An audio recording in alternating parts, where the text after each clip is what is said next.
उन्हाळा सुरू झालाय आणि कोकणात आलात आणि तुम्ही हा पदार्थ खाल्लात नाही असं होणारच नाही. तर मी आज बनवणार आहे आंब्याची वाटलेली डाळ. तर आता त्याच्यासाठी मी मस्त असं छान कैऱ्या तोडून आणल्या होत्या आमच्या बागेतल्या आणि 2-3 तास चणा डाळ भिजत घातली होती. तर हे बघा अशी छान भिजून झालेली आहे. तर आपण हे मिक्सरला लावणार आहोत.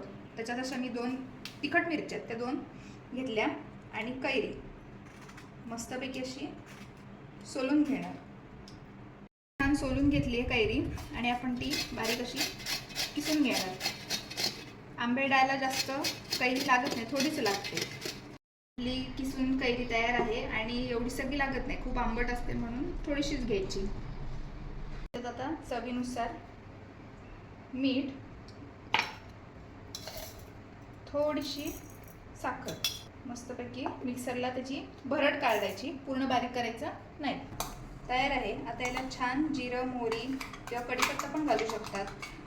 किंवा काही जण वरतून खोबरं किसलेलं किंवा लाल मिरचीची पण फोडणी देतात, तीही चालते आपल्या आवडीनुसार.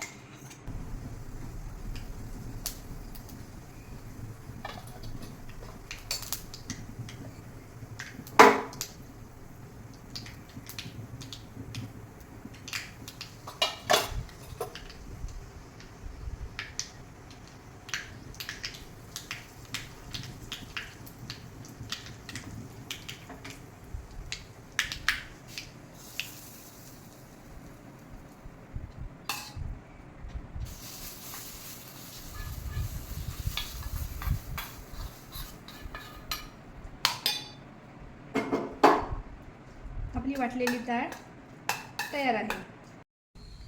वाटलेली डाळ माझी छान तयार झाली आहे आणि खाऊन बघणार आहे.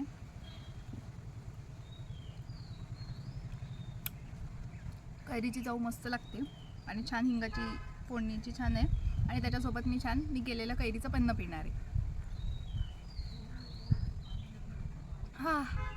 बरं वाटलं.